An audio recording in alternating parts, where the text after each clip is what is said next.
पूजनीय संत समाज, सम्माननीय धर्म प्रेमी भाइयों एवं भक्तिमती माता बहनों, मनुष्य एक सामाजिक प्राणी है। समाज में रहकर ही अपना जीवन गुजर कर सकता है। ये बहुत पुरानी बात है शास्त्र की। एकाकी न रमते, ब्रह्म के लिए भी बात आई है कि वो अकेले में उसको आनंद नहीं आया। ब्रह्म को, परम सत्ता को जब अकेले में आनंद नहीं आया तो फिर मनुष्य की बात अलग है।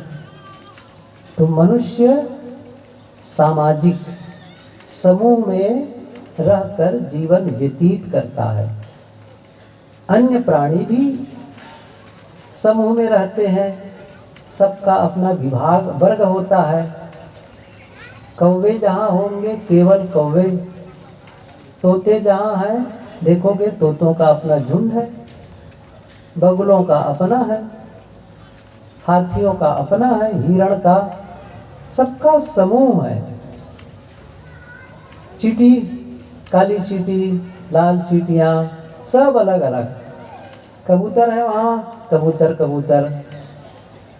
ये पशु पक्षियों में भी समाज होता है, समूह होता है, लेकिन उनके समूह को समाज नहीं कहा जाता है।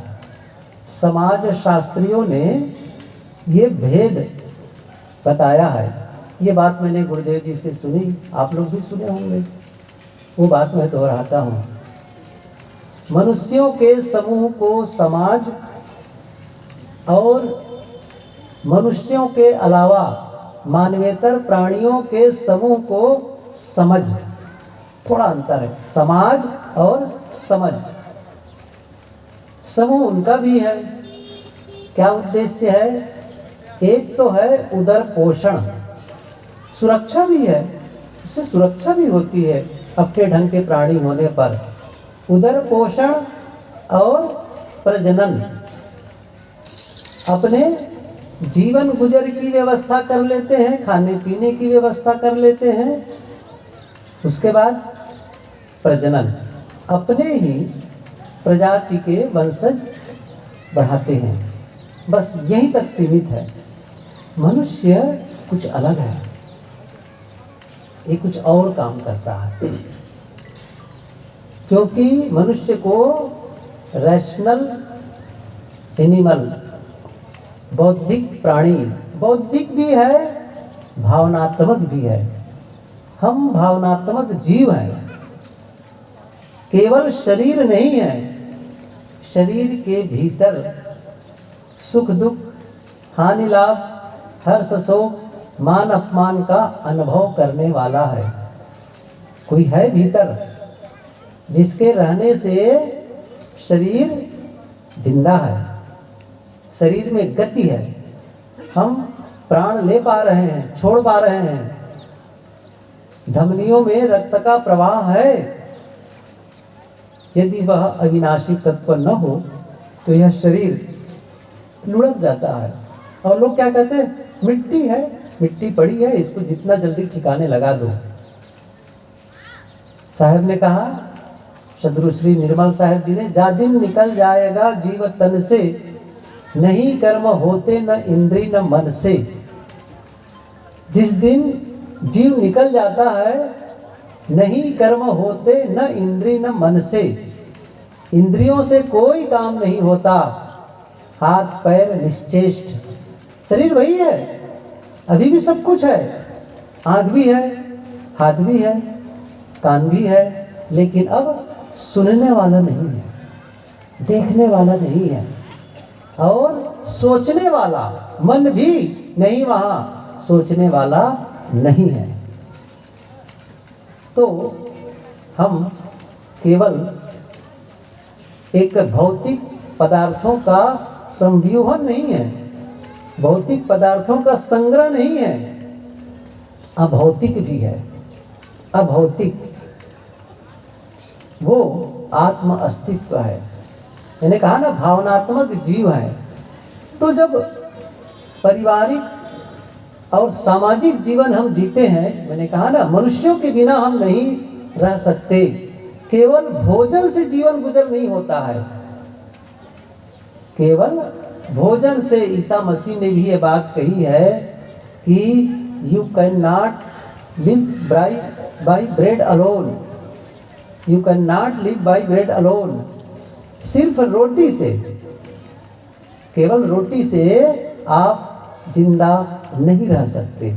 कल्पना करो एक मकान हो घोर घने जंगल में, मकान में सारी सुविधाएं हो, आप जो चाहते हैं ना मकान में एक सुविधा पूर्ण हो, सब कुछ हो, खाने पीने की पूरी व्यवस्था, पहनने ओढ़ने की पूरी व्यवस्था, लेकिन उस भवन में आपको अकेले रहना पड़ेगा, आसपास कोई ना हो, कोई ना हो। क्या लगता है आपको कितने दिन तक ठीक ठाक रहेंगे? थोड़े दिन में पागल हो जाएंगे। ये प्रयोग हुआ, एक राजा ने ऐसे ही किया। कहा गया उनसे कि ऐसे कैसे हो सकता है, रह सकते हैं? तो एक बहुत ही स्वस्थ आदमी और बढ़िया अच्छा उनका जीवन भी था, उनका बाल बच्चे भी थे, सब कुछ थे, उनके लिए कहा गया आपके लिए व्यवस्था करेंगे और परिवार वालों की सारी व्यवस्था हम करेंगे, बस एक प्रयोग कर रहे हैं, 6 महीना के लिए रहना है आपको यहाँ। 6 महीने साल भर। बहुत जल्दी ही उसका पागलपन प्रकट हो गया, बहुत जल्दी ही। उस पागलपन को ठीक करने में कितने 6 महीना कितने लग गए थे, फिर कितने महीने, कई महीने लग गए थे उसको ठीक करने में। ये मैं इसलिए कह रहा हूँ हम मनुष्यों के बिना नहीं रह सकते। लेकिन एक दूसरी बात भी कहना चाहता हूँ, इन्हीं मनुष्यों से समस्या भी आती है। मैं पूछूं आपसे, किसी भी घर में देखो हम लोग तो भ्रमणशील है, 2 दिन यहाँ 3 दिन वहाँ 4 दिन वहाँ वहाँ भारत के विभिन्न क्षेत्रों में जाते हैं, भ्रमण करते हैं, तो फिर सभी प्रकार के लोगों के यहाँ रहना होता है। सामान्य घर में बहुत ही सामान्य, जिनके यहाँ बहुत ही एक लोअर क्लास कहना चाहिए, मिडिल क्लास और अपर क्लास, गुरुदेव जी के साथ भी भ्रमण करते थे कि बड़े घरानों में भी जाना हुआ, अभी भी कभी कभी जाना होता है, जो बहुत धनी है, बहुत धनी। लेकिन हम लोग कहीं भी गए, और अब आप लोग भी मिलते होंगे, किसी घर से ये शिकायत नहीं आया कि सभी लोग भोजन करते हैं, घर वाले मुझे भोजन नहीं देते।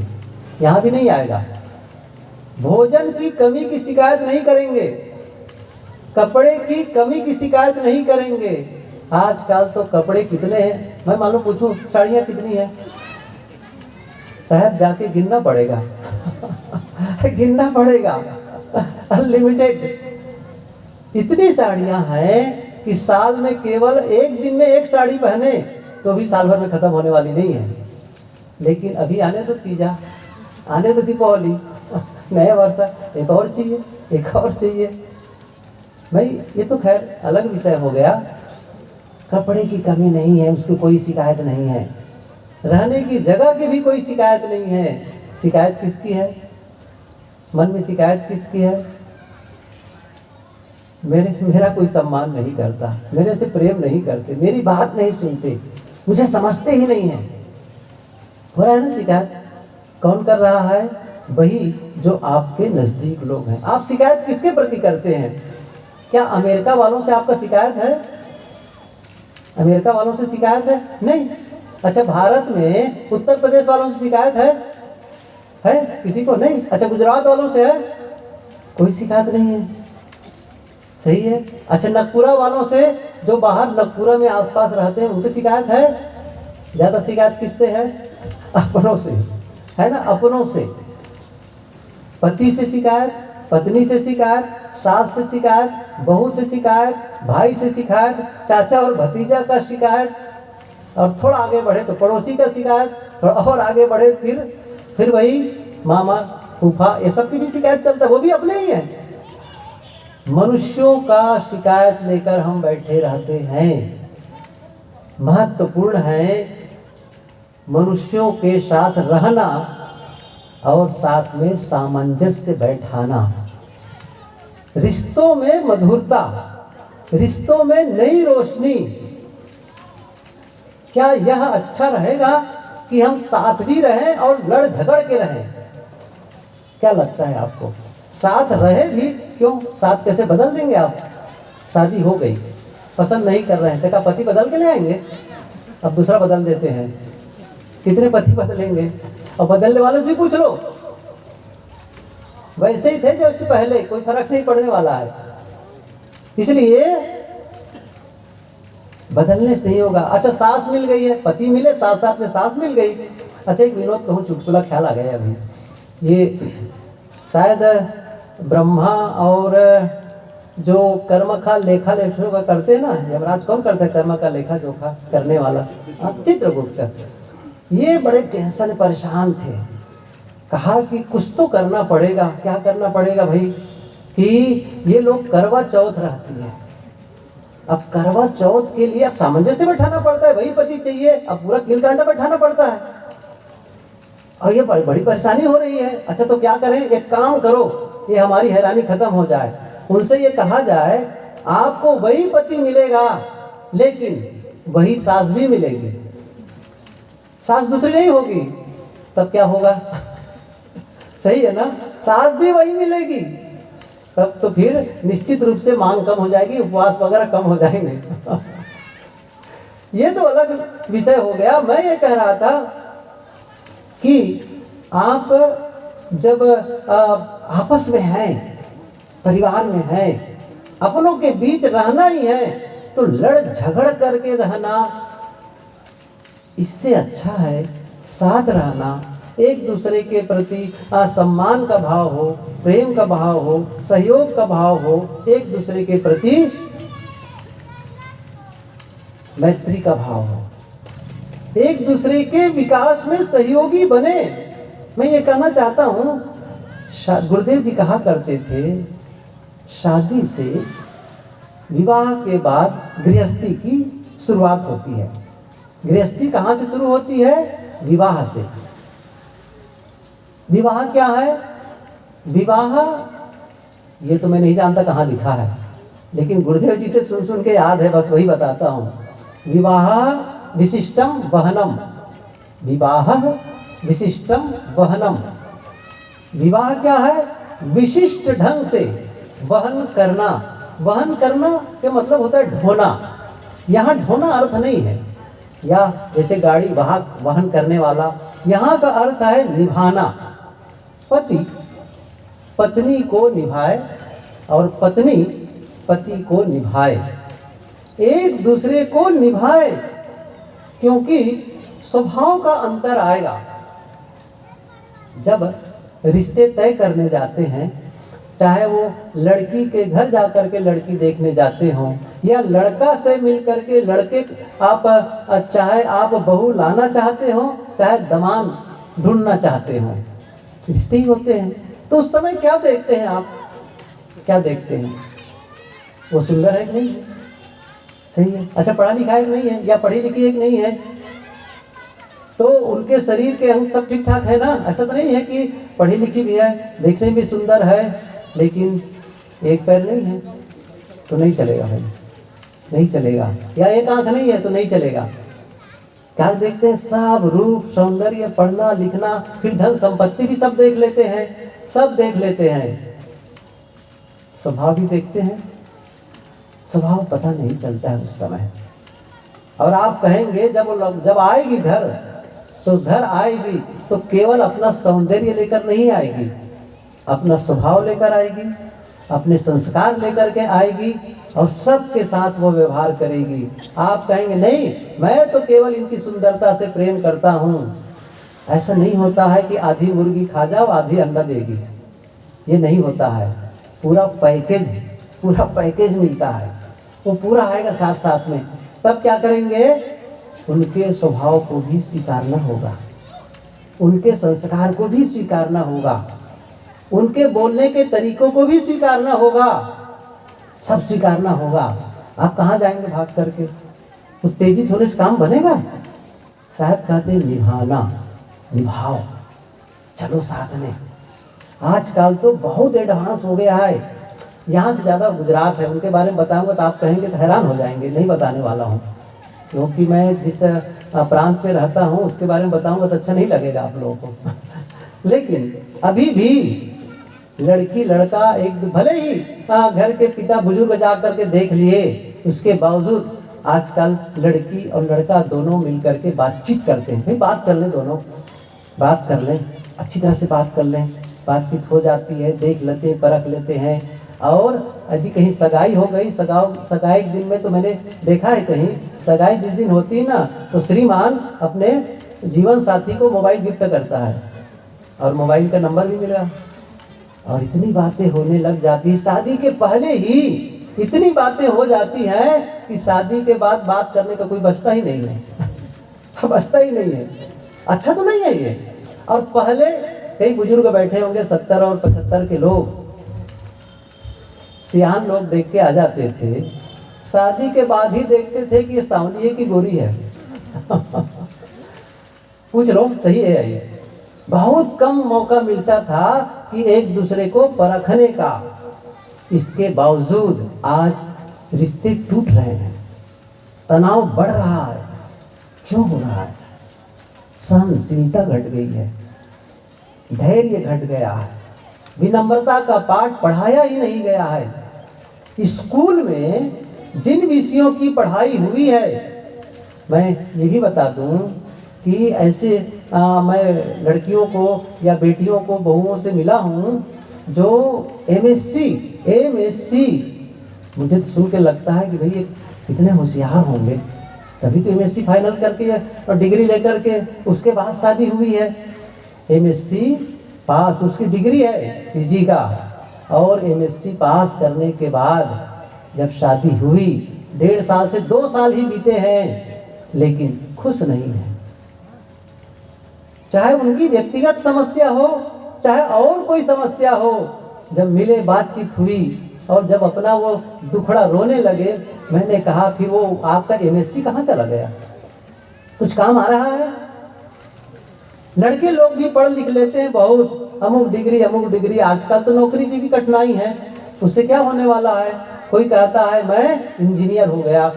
अच्छा इंजीनियर हो गए, पहले डॉक्टर से बढ़ के इंजीनियर माना जाता था जब लोग छोटे थे तब। आज इंजीनियर कोई पूछता नहीं, गली गली इंजीनियर मिल जाएंगे आपके गलियों में। क्यों? डिग्री मिली है, नौकरी मिल नहीं रही है, क्या करेंगे? तो इंजीनियर है, कोई और कुछ है। और कई लोग कहेंगे मैं तो एमबीए किया हूँ, मैं तो क्या कहते हैं आजकल वो मास्टर के बनने के लिए जो डिग्री पाते हैं, बीएड वगैरह कर लिए है, कई लड़कियां नर्सिंग कर ली है। अच्छा क्या हो गया इससे? कभी कभी मैं लड़कों से कहा करता हूँ, मान लो आपने पढ़ाई पूरी कर ली और पीएचडी भी कर ली, किसी सब्जेक्ट पर पीएचडी आपने कर ली, तो पीएचडी कर लिए तो क्या हो गया? क्या आप पीएचडी कर लिए, इसका मतलब क्या हो गया? आपको इतना बड़ा कागज मिलेगा जिसमें लिखा रहेगा आप डॉक्टर ऑफ फिलॉसफी, आप एक फिलोसोफर बन गए, चलो ठीक है पीएचडी हो गई है आपकी। और जब शादी के बाद में पत्नी रूठ गई, तब आप क्या करेंगे? उस प्रमाण पत्र को लेकर जाएंगे, देखो जी मैं डॉक्टर हूँ और आप मेरी बात मान जाओ। मानने वाली है आपके प्रमाण पत्र से? क्योंकि आप पीएचडी, इसलिए पत्नी मानेगी? नहीं मानेगी। और मैं कहता हूँ, सावधानी के लिए बता देता हूँ क्या करने वाली है, उसको बता देता हूँ। आपके हाथ से वो प्रमाण पत्र खींचेगी, 4-10 टुकड़े में फाड़ेगी और उसको डस्टबिन में फेंक देगी। वहां पर आपकी डिग्री काम आने वाली नहीं है, वहां काम आने वाली है, वहां काम आने वाले हैं आपका प्रेम, आपकी विनम्रता और आपकी ईमानदारी। क्या जीवन में इसको विकसित किए हो? क्या ईमानदारी की पढ़ाई किए हो? जीवन में ईमानदारी का पालन करने का अभ्यास किए हो? विनम्र होने का अभ्यास किए हो? नहीं किए हो। धैर्य और सहनशीलता का अभ्यास किए हो? कितनी बार मैं लड़कियों से भी कहता हूँ, जब इस प्रकार मिलने आते हैं भक्तों के बेटियां, तो मैं कहता हूँ बेटी आप पढ़ो लिखो सब ठीक ठाक है, अब पढ़ लिख करके ठीक है बड़े पोस्ट भी पहुंच जाओगे, बात सही है, ये कोई बड़ी बात नहीं है। हो सकता है आप भी प्रोफेसर हो जाए, वो भी प्रोफेसर हो जाए, या आप डॉक्टर वो भी डॉक्टर हो जाए, और दोनों ही 8-8 घंटे मेहनत करके अपने ऑफिस से या अस्पताल से लौट करके आएंगे। मेहनत दोनों ने बराबर की है। घर लौट के आएंगे, रोटी कौन बनाएगा? देखिए भारतीय परंपरा है, बड़ा विचित्र है हमारे यहाँ। रोटी कौन बनाएगी बताओ ईमानदारी से? वो चूल्हा फूकने आएगा? वो बैठेगा, टीवी चला देगा, अखबार पलटेगा और मुझ पे ताव बैठ करता रहेगा। और कहीं दाल और सब्जी गड़बड़ी हो तो आकर चिल्लाएगा भी। क्या उनका दायित्व तो नहीं है कि वो भी बराबर का मेहनत करे? ऐसे भी लोग हैं, किए हैं, ऐसा नहीं कि सभी लोग ऐसे हैं, ये कुछ उदाहरण हैं, लेकिन बहुत कुछ ऐसे लोग निश्चित रूप से हैं जो बराबर का काम करते हैं। पत्नी के लिए भी वो किचन में भी जाकर उतना ही सहयोग करते हैं। ये कोई मुश्किल काम नहीं, ये करते भी हैं, ऐसा भी सच है। लेकिन जो ज़्यादातर घटनाएं घटती हैं वो सच यही है वो। और मैंने ये भी कहा हूँ कि आपकी कई बार गलती होगी। देखिए घर में जब गलती हो जाती है, जहाँ माँ है, पिता है, भाई है, चाचा है, दादा है, दादी है, वहाँ जब आपसे गलती हो जाती है वहाँ के लोग क्षमा कर देते हैं। बेटी है ना, थोड़े दिन में चली जाएगी, काहे को उनको परेशान करते हो, मत चिल्लाओ, मत बोलो उनके लिए, बेटी है। लेकिन यही गलती ससुराल में जाकर करोगी तो वहाँ के लोग क्षमा नहीं करेंगे। वहाँ के लोग क्षमा नहीं करेंगे क्योंकि वो तो अपेक्षा लेके बैठे हैं। पढ़ी लिखी बहू आ रही है, अपेक्षा ले करके, और घर का सारा काम करेगी, हम तो बस बैठ के आनंदी मौज मस्ती करने वाले, बस चुप, अब कोई काम नहीं है। ये ऐसी ऐसी एक्सपेक्टेशन है, ऐसी ऐसी अपेक्षाएं पैदा कर ले रहते हैं, वो अपेक्षाएं पूरी नहीं होती है। मैंने कहा आपकी गलती होगी तो डांट मिलेगी, और कभी कभी ध्यान देना, कभी कभी गलती नहीं होने पर भी डांट मिल सकती है। और तब यदि धैर्य को विकसित नहीं किया है, सहनशीलता को नहीं बढ़ाए हो, तो कमरे में जा करके सुबह सुबह के रोते रहोगे, कोई काम आने वाला नहीं है। इसी पढ़ाई नहीं होती है। मैं यही कहना चाहता हूँ, जब मनुष्यों के बीच रहना है तो हमें जीना सीख लेना चाहिए, सीख लेना चाहिए। और उस समय पढ़ाई काम नहीं आती है, आपके सद्गुण काम आते हैं, आपके सद्गुण काम आते हैं। लेकिन सद्गुणों के विकास की तो चर्चा ही नहीं होती है, शुरू से नहीं बताया जाता है। परिवार और समाज में देखो तो उत्तेजना, क्रोध, राग और द्वेष, लड़ाई और झगड़ा, यही तो मिल रहा है चारों तरफ से। प्रशिक्षण किसका हो रहा है? घर के सदस्य को देख लो, जहां वो जन्मे हैं वहीं पर देख लो। किसी से गलती हुई तो सबकी आदत क्या बनी है? चिल्लाओ, क्रोध करो, डांटो, फटकारो। वो तो कभी सीखता ही नहीं है कि नहीं, गलती होने पर भी शांत रहा जा सकता है, गलती होने पर भी मीठे शब्दों में बताया जा सकता है। धीरे और मीठे बोलने की आदत ही चली गई है। बच्चों को शुरू से ही सिखाओ, प्रारंभ से ही धीरे बोलो, मीठा बोलो। ये केवल आप उपदेश करके नहीं बता सकते। आप धीरे बोले, आप मीठा बोले, आप धैर्यवान हो, वो अपने आप सीखेगा। कभी कभी कुछ वो लोग आते हैं अपने बच्चे को लेकर के, और क्या करते हैं, खड़े हैं वहां पर, खड़े खड़े क्या कहेंगे, साहब को बंद ही करो, साहब को बंद ही करो। वो बच्चा झुकता ही नहीं है। एक संत ने कहा पहले तुम झुको फिर वो झुक लेगा। अपना तो खड़े है बांस की तरह अकड़ करके, और उस पर बच्चे को बंद ही करो, पहले बंदगी करके दिखाओ तो सही अपना, पहले प्रणाम करके झुको तो सही, तब तो बच्चे झुकेगा। और खुद तो खड़े हैं बल्ली की तरह, और उसको कह रहे झुको, कैसे झुक जाएगा? आप यदि घर में माता पिता के सामने झुकते तो आपका बच्चा भी झुकना सीख जाता। ये आदर से दिखाना पड़ता है, ये ऐसी प्रक्रिया अपनानी पड़ती, बच्चे अपने आप सीखने लगेंगे। इसलिए ये बहुत जरूरी है मनुष्यों के बीच रहना। बहरहाल जो मैं विषय कह रहा था वह यह है कि विवाह से गृहस्थी की शुरुआत होती है। गुरुदेव जी ये भी कहा करते थे, जिस घर में पति और पत्नी दोनों प्रेम से रहते हैं 3 पीढ़ी का लाभ होता है, और जिस घर में पति और पत्नी आपस में लड़ते झगड़ते हैं 3 पीढ़ी का नुकसान होता है। कैसे? जब दोनों लड़ते हैं पति और पत्नी, तो घर में जो बुजुर्ग हैं, माता पिता के रूप में, सास ससुर के रूप में, उनको सम्मान नहीं मिलता है, उनका सम्मान नहीं होता है, उनकी सेवा नहीं होती है। और दूसरी पीढ़ी है, जब दोनों लड़ते हैं पति और पत्नी, तब दोनों का विकास थम जाता है। जहां संघर्ष होगा, जहां लड़ाई होगी, वहां तनाव होगा। जहां संघर्ष होगा वहां विकास नहीं होगा। विकास कहां होगा? जहां प्रेम होगा, जहां सुमति होगी। यह पंक्ति बहुत पुरानी है।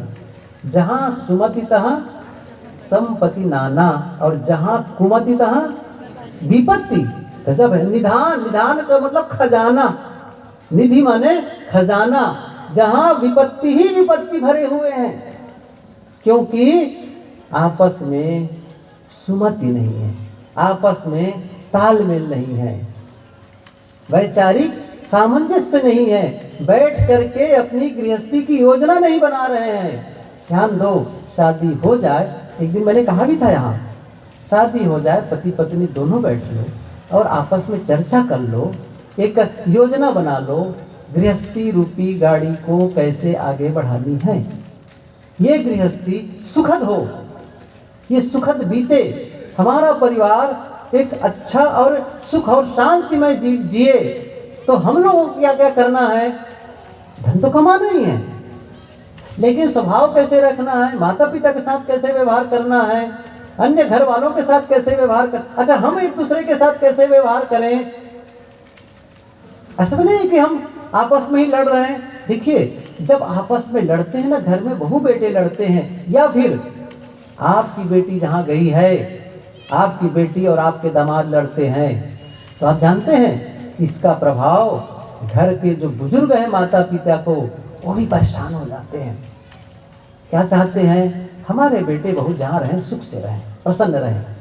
हमारी बेटी जहाँ गई हो वहाँ पर सुख से रहें, प्रेम से रहें, दोनों कम से कम, दोनों प्रेम से तो रहें, पहला दोनों तो रहें कम से कम प्रेम से, ये चाहते। और दोनों को लड़ते देख करके ना आप माता पिता के प्रति ध्यान दे पा रहे हैं, न सास ससुर के प्रति ध्यान दे पा रहे हैं। तो मैं ये कह रहा था, जो पहली पीढ़ी है वह घर के बुजुर्ग, उनकी सेवा नहीं होती है आपके लड़ने से, और दूसरे खुद का विकास थम जाता है। और तीसरी पीढ़ी जो बेहद महत्वपूर्ण है, वो है बच्चे।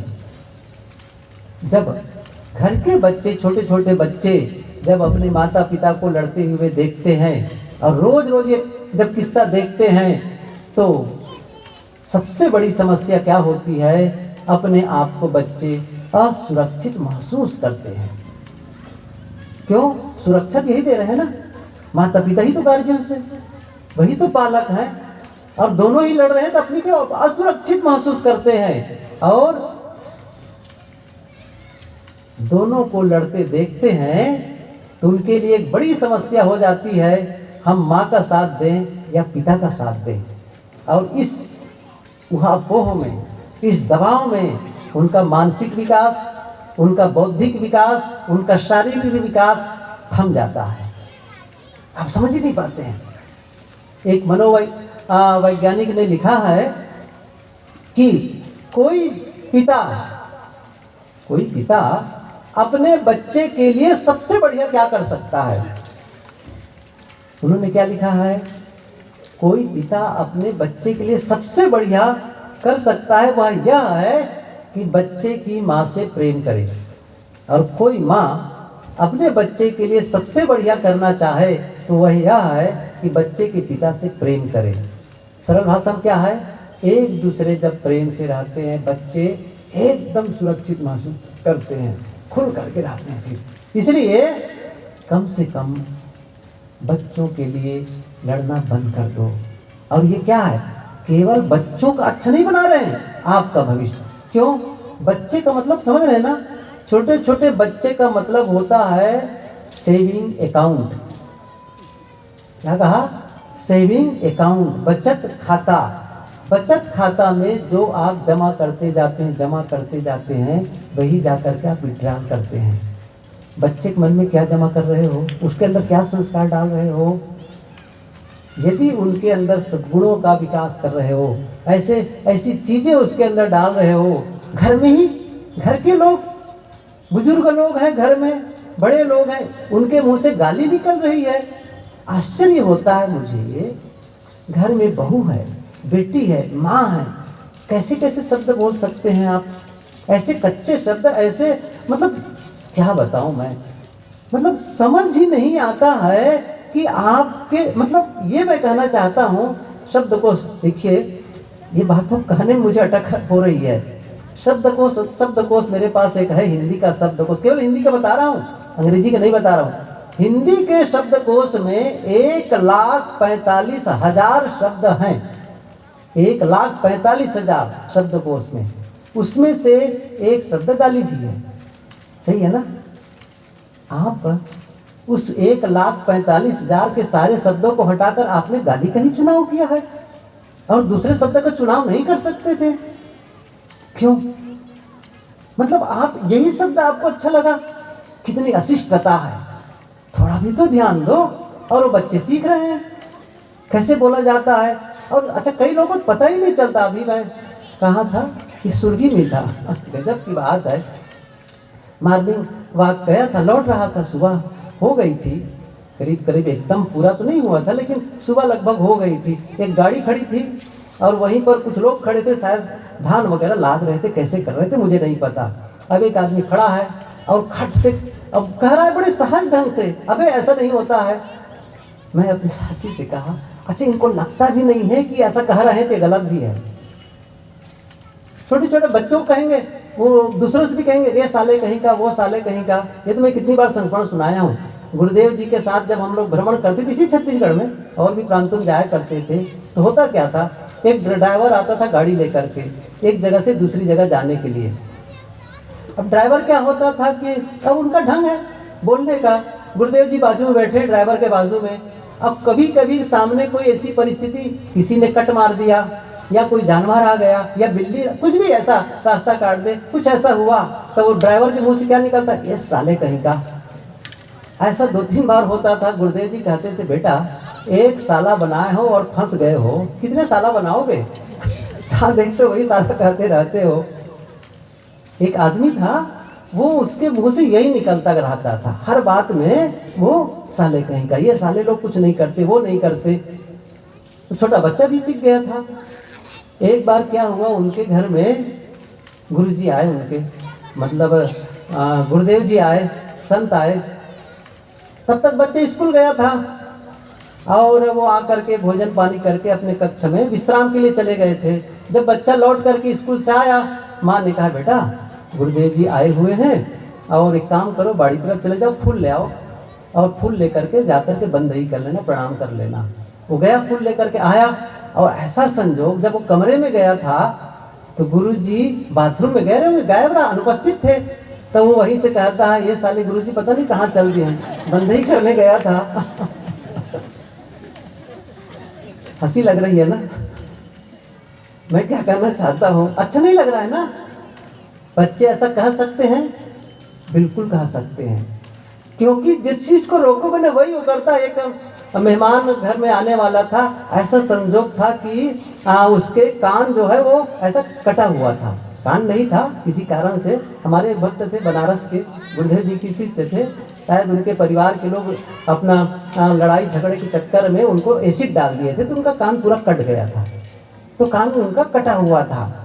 तो घर के लोग, छोटा बच्चा था, उसने कहा, घर वालों ने कहा, देखो देखो मेहमान आने वाले हैं, तू कान के बारे में मत बोलना। तू बोल देगा पता नहीं कैसे, कुछ भी पूछ सकता है, बच्चे छोटे कुछ भी पूछ देते हैं। देखो तू कान के बारे में मत बोलना, चुप रहना, बोलना ही मत। उसने कहा ठीक है, नहीं बोलना। अब मेहमान आ गया, अब मेहमान आया और देखा, अच्छा लोग तो, घर के लोग तो कह रहे थे मम्मी कान के बारे में बोलो, इनके काने नहीं है। इनके कान ही नहीं है, फिर में बोलना क्या है? समझ रहे मैं क्या कहना चाहता हूँ? बच्चे वो सीख जाते हैं। और कई बार होता क्या है, मेहमान आएंगे और बच्चे मेहमान आएंगे, बढ़िया उनके साथ सम्मान, खिलाना पिलाना, और जब मेहमान चले जाते हैं तो घर के लोग बैठेंगे, पति पत्नी बैठेंगे और लोग, और जो मेहमान आकर चले गए उसकी निंदा शुरू करेंगे, उनको खाने का ढंग नहीं है, उनका बैठने का ढंग नहीं है, देखो बिस्तर कितना गंदा किया है, वो देखो बाथरूम को कैसे कर दिया है। और ये बच्चा सुन रहा है बैठ करके, साहब सुन रहा है। इसका मतलब है ये एक ढंग है, ये एक ढंग है। किस प्रकार से अनुपस्थिति में, किसी की अनुपस्थिति में कैसे संवाद होना चाहिए और किसी की उपस्थिति में कैसे संवाद होना चाहिए, ये वो सीख रहा है। गलत जा रहा है, गलत। आप मत करो ये काम। मैं कह रहा था बच्चों को सही संस्कार दो, सही संस्कार दो। जब बच्चे आ गए आपके दोनों के बीच में, पहले तो यही तक कर लो भाई बच्चे कितने चाहिए। कल एक दिन कहा था, मैं यही कहा था, किसी को तो पता ही नहीं रहता कि बच्चे कितने हो, बस क्यों 1 बाई 1 शुरू कर देते हैं और कहे भगवान दे रहा है। क्या बताऊं इन लोगों की बुद्धि को, ये देश को ही बर्बाद करने वाले हैं। एक ही काम करो, सीमित बच्चे, उतना जितना आप उनके सही ढंग से सेवा कर सको, पढ़ा लिखा सको और सही ढंग से संस्कार दे सको, बस। फिर भी आपके पास धन ज़्यादा है, शक्ति ज़्यादा है, बहुत बच्चे हैं दुनिया में, परमार्थ में लगाओ, दूसरों के लगाओ, औरों के काम में लगा दो। समाज में बहुत आवश्यकता है आपके धन की, आपके समय की, आप में विद्वता है, सब कहीं भी आप उसका उपयोग लगाओ, करो उसका। लेकिन जितने बच्चे आपके पास हों, सही संस्कार देने का प्रयास करो, सही पढ़ाई लिखाई हो, सही उनका पोषण हो, ये ध्यान रखो। सही ढंग से जीने की, उसको एक बढ़िया, एक मनुष्य की तरह एक बढ़िया इंसान बने, एक अच्छा इंसान बने, ऐसे संस्कार दो उनको। किसी ने बहुत सुंदर कहा है कि बच्चे को उपहार नहीं देते हो तो कुछ देर तक रोता है, संस्कार नहीं देते हो तो जीवन भर रोता है। इसलिए उन्हें सद्गुणों का पाठ पढ़ाओ, विनम्र होने का पाठ पढ़ाओ।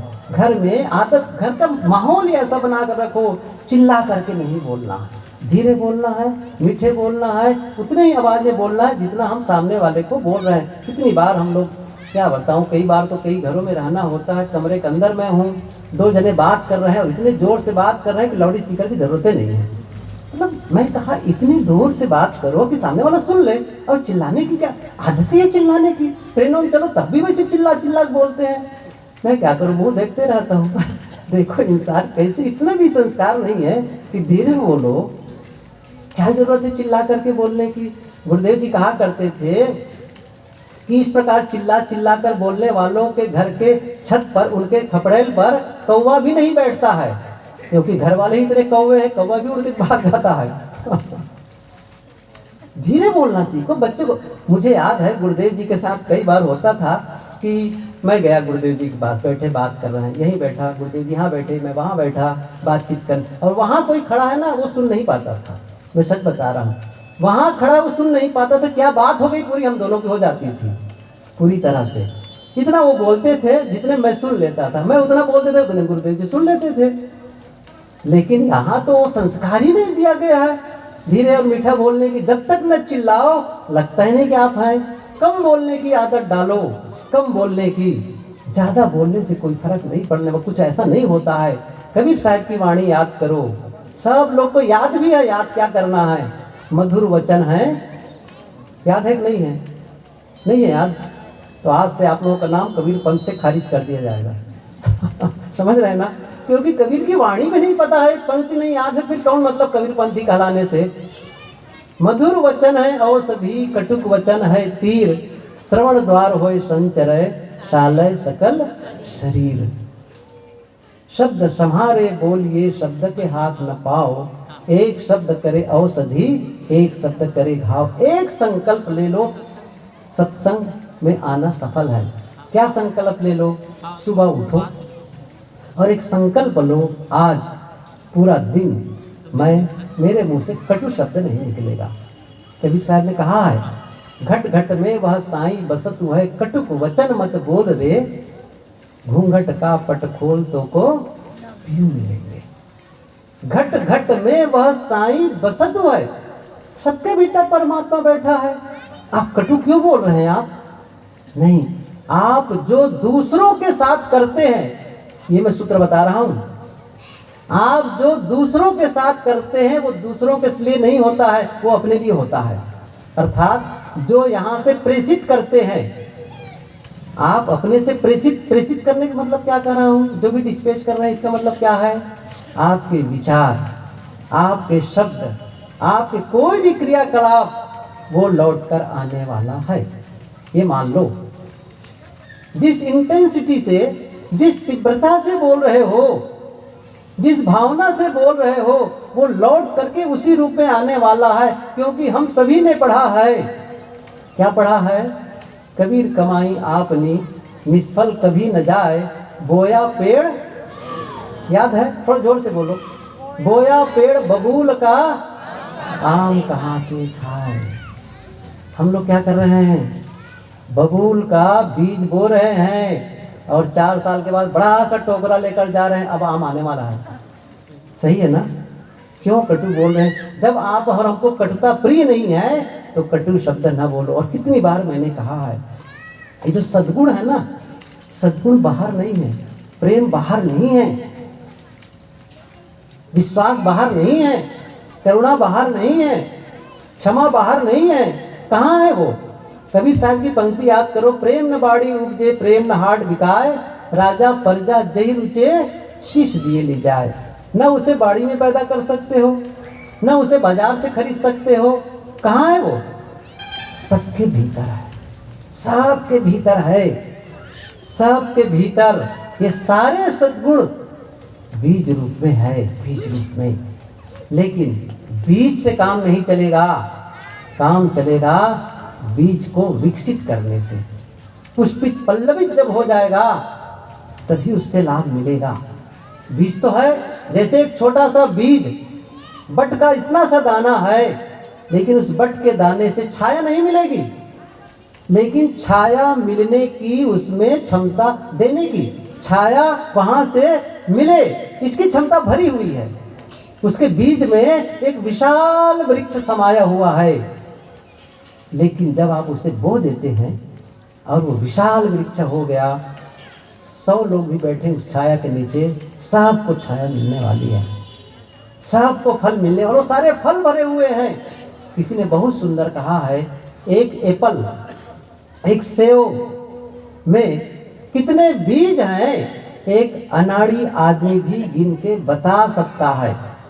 ये थोड़ा सा ध्यान देना, मैं कह रहा हूं इसको। एक सेब में कितने बीज हैं, ये एक अनाड़ी आदमी भी बता सकता है। लेकिन एक बीज में कितने सेब हैं, कितने लोग गिनेंगे? कोई नहीं गिन सकता है। क्योंकि एक बीज में एक पेड़ निकला, और एक पेड़ में कितने फल आए, उन फलों में कितने बीज, फिर उनको बो दो, पूरी पृथ्वी ढक जाएगी।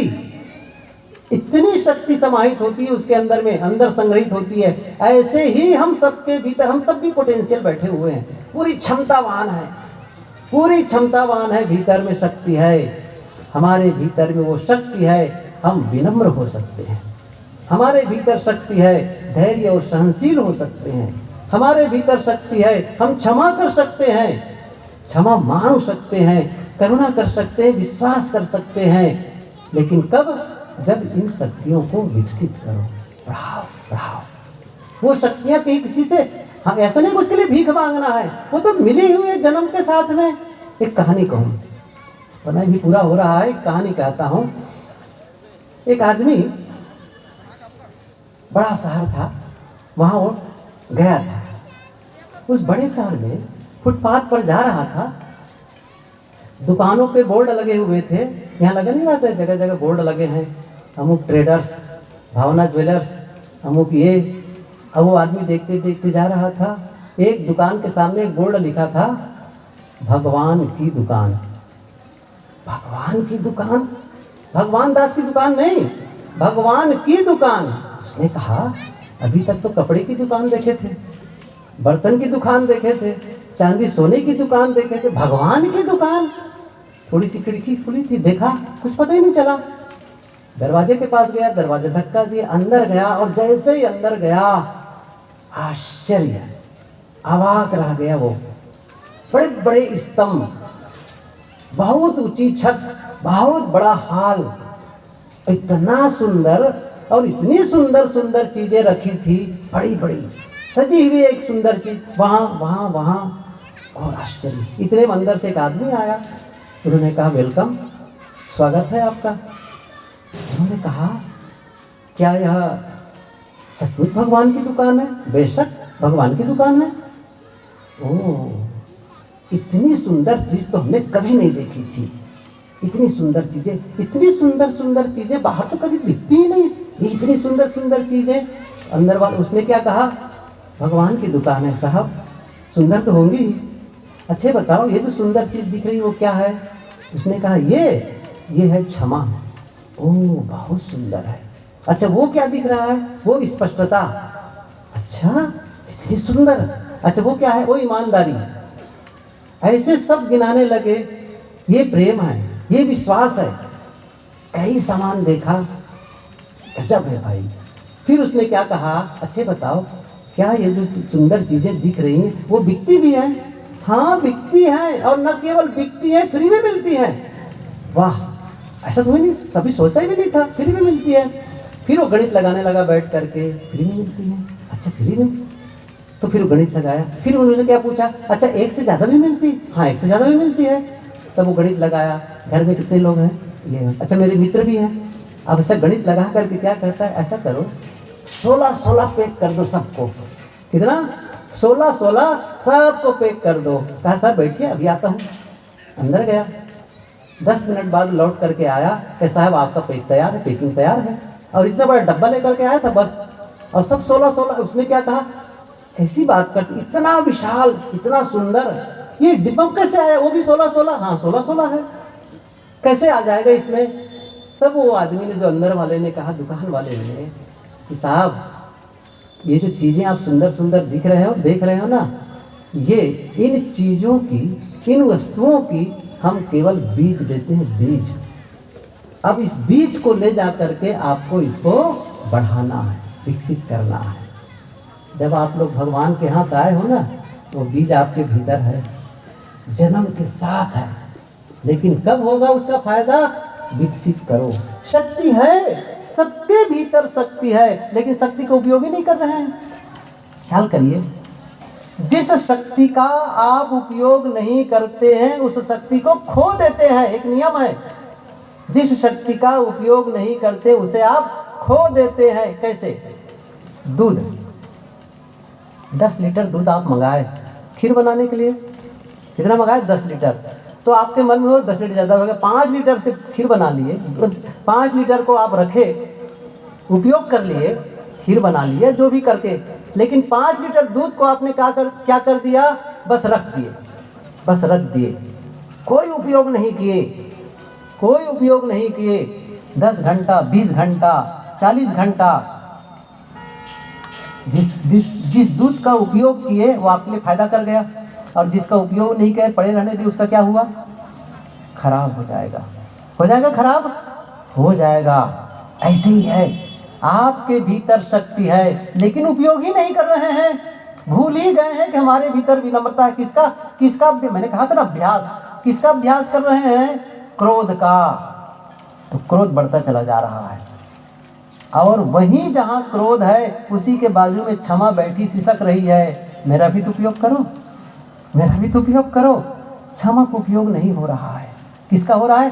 क्रोध का। तो क्रोध विकसित हो रहा है और क्षमा दबती चली जा रही है। अब बदलना है जीवन को, अब चेंज करना है। वो अवसर, जिस समय आपको क्रोध का अवसर आता है उसी क्षण में क्षमा की भी अवसर है। कैसे? 1 मिनट में बताऊं मैं इस चीज को। आप क्रोध, कुछ लोग कहते हैं ना मुझे बहुत क्रोध आता है, कभी कभी विनोद करता हूं। अच्छा दिखाओ कहाँ है क्रोध? ऐसे थोड़ी दिखाया जाता है। क्रोध कब आता है? जब किसी की गलती होती है, अर्थात हमारे मन के अनुसार जब काम नहीं होता है, तब मैं नाराज हो जाता हूँ, क्रोधित हो जाता हूँ। अर्थात किसी की गलती पर आप नाराजगी व्यक्त करते हैं। मैं एक दूसरी बात पूछूं, आप क्षमा कब करना चाहेंगे? क्षमा कब करते हैं? क्षमा कब करेंगे? जब किसी की गलती होगी, गलती पर ही तो क्षमा करेंगे। बिना गलती के आप रास्ते रास्ते जा रहे हो और आपने कहा राम राम भैया, राम राम, लौट कर कहते मैं आपको क्षमा करता हूँ। वो क्या काहे के क्षमा करते हो भाई? कोई तो हेतु होना चाहिए ना। बिना कारण के क्षमा नहीं है। अर्थात गलती पर आप क्षमा करते हैं, गलती के समय क्रोध करते हैं। अब चुनाव आप पर निर्भर करता है, आप क्रोध को बाहर निकालें या फिर क्षमा को निकालें। और जिसको आप बार बार निकालेंगे वो विकसित होता चला जाएगा, लेकिन आप अब क्षमा को जब बाहर निकालना शुरू कर देंगे, जीवन में क्षमा विकसित होता चला जाएगा। इसलिए सद्गुणों के विकास के लिए ध्यान दो, सद्गुणों के विकास के लिए काम करना पड़ेगा, उसका बीज बोना पड़ेगा। आपके भीतर है ना, आप बोना शुरू कर दो, क्योंकि आपके घर में बीज रखा है, धान का बीज है, गेहूं का बीज है, आप बो देते हैं खेत में ले जा करके, और जितना बीज होता है उससे बहुत ज्यादा फसल आप लौट करके पाते हैं। ऐसे ही है, आपके भीतर जो बीज है उसको बो दो। कहाँ बो दो? ये सूत्र याद रखना। दूसरों के जीवन में जो आप बोते हैं उसे आप अपने जीवन में काटते हैं। दूसरों के जीवन में जो मैं बोता हूँ उसे मैं अपने जीवन में काटता हूँ। यदि आपने क्रोध का बीज बोया दूसरे के जीवन में तो अपने जीवन में क्रोध की फसल काटोगे। द्वेष और नफरत का बीज बोओगे तो अपने जीवन में द्वेष और नफरत की फसल काटोगे। लेकिन प्रेम और विश्वास का बीज बोओगे, सहयोग का बीज बोओगे, क्षमा का बीज बोओगे, आपको भी वो फसल मिलने वाली है। क्या आप दूसरों की गलतियों पर क्षमा नहीं करेंगे तो आपको अपनी गलती पर क्षमा मिलेगी? कोई नियम है? प्रकृति कभी भी गलती नहीं करती है। आप और हम चूक सकते हैं, भूल कर सकते हैं, प्रकृति वही लौटाती है जो हमने भेजा है, जो हमने बोया है। वही मैंने कहा ना, बोया पेड़ बबूल का आम कहाँ से खाए। संबंध तब मधुर बनेंगे जब हमारे सद्गुण हो, धैर्यवान हो, सहनशील हो, विनम्र हो, सहयोग का भाव हो। दूसरे की गलती हो गई क्षमा कर दो, अपनी गलती हो गई क्षमा मांग लो। यही कुछ ऐसे सूत्र हैं। यदि हम जीवन में विकसित कर लेते हैं, आपस के रिश्ते मधुर होते चले जाते हैं, संबंध मधुर होते चले जाते हैं। और इस मधुर संबंध में जब आपस में खूब खुश हैं परिवार के लोग, तब आत्मा और परमात्मा की चर्चा होती है। होती मतलब तब वो बीज है आत्मा और परमात्मा का। उपयुक्त भूमिका चाहिए, वो भूमिका बनी है, सब खुश मस्त। ये बेसिक नीड्स खत्म हो गई है। आप लोग अब्राहम मैस्लो के बारे में पढ़े होंगे, कोई आप लोग कई लोग हैं पढ़े लिखे, जानते होंगे कैसे उनकी आवश्यकताएं के बारे में बताया है। वो कि एक पहली है शारीरिक बिल्कुल आवश्यकता है, फिर संबंधों के बारे में बताएं, फिर सुरक्षा के बारे में बताए हैं। ये सब करते करते फिर उन्होंने आत्म स्थिति के बारे में अंतिम की बात कहते हैं। वो सब वर्णन करने का मेरे पास वक्त नहीं है। मैं इतनी सी बात कहना चाहता हूँ कि जब आप इस प्रकार से जीवन में व्यवहार करने लगते हैं तब आत्मचिंतन, आत्मानुभव के लिए ध्यान, चिंतन, मनन, आप अकेले बैठ करके ध्यान करना शुरू कर दीजिए, स्वाध्याय करना शुरू कर दीजिए। लेकिन आपस में लड़ाई और झगड़ा है ना, तो ध्यान में भी लड़ाई और झगड़ा आने वाला है, ध्यान दीजिए। इसलिए ध्यान सफल हो, आप ध्यान सफल हो मेरा, इसलिए आपस में प्रेम और विश्वास का संबंध होना चाहिए, व्यवहार होना चाहिए, एक दूसरे का सुंदर व्यवहार हो, मन में कटुता ना हो, द्वेष ना हो, नफरत ना हो, क्या हो? मैत्री हो, विश्वास हो, प्रेम हो, करुणा हो। ये सद्गुणों को मन में बैठाया करके रखो और वो जियो। बैठ करके अकेले कहो बस सबके प्रति प्रेम, प्रेम को जियो भीतर, बस विश्वास को जियो। ऐसे थोड़ी कि अलग से जीवन मिलने वाला है, इसी जीवन में उसका लाभ लो, आनंद लो और आनंद का अनुभव करो। ये जीवन बहुत सुनहरा मिला हुआ है, इसका सही उपयोग करो। मैंने कुछ बिंदुओं पर चर्चा की, 3 दिन हो गए हम लोग को, हमारे साथियों को, और मैं भी कुछ चर्चा कर रहा हूँ कि जीवन के विभिन्न पहलुओं पर मैंने चर्चा की। शुरू दिन तो मैंने यही कहा था कि हम सब कोई पूरी यूनिवर्स की ओर, पूरा यूनिवर्स, पूरी सृष्टि, पूरी सत्ता इतनी सुंदर व्यवस्था की है हम सब के लिए कि हम जिंदा रहें और सुख से जी सकें, इसके लिए है। और ये सामाजिक व्यवस्था, राष्ट्रीय व्यवस्था, पारिवारिक व्यवस्था इतनी सुंदर है कि हम हर काम बढ़िया से कर सकते हैं और सुखद जीवन जी सकते हैं। इसके बावजूद हम दुखी और अशांत रहते हैं, ये हमारी गलती है। हम बदलते हैं, सब ठीक होने लग जाता है, सब ठीक होने। और जीवन का निर्माण हमें करना है। मैं सुबह के सत्र में भी कहा था, हर ईंट मकान बनाते समय ध्यान देना पड़ेगा, आप गलत जगह ईंट मत रखें, सही जगह रखें, सही जगह ईंट रखें, नहीं तो मकान बिगड़ जाएगा। ऐसे ही जीवन निर्माण में भी करना है। आपकी कोई भी क्रियाकलाप, आपका बोलना जीवन को बर्बाद न करे, आपका कार्य जीवन को बर्बाद न करे, आपका चिंतन जीवन को बर्बाद न करे। वही करे जो जीवन का निर्माण हो। ऐसा सोचो जिससे जीवन सुखद हो जाए, ऐसे शब्द बोलो जिससे जीवन सुखद हो जाए, और ऐसा काम करो जिससे आनंद का अनुभव हो, और खुद को और आसपास के लोगों को। ये सही ढंग से जीने का।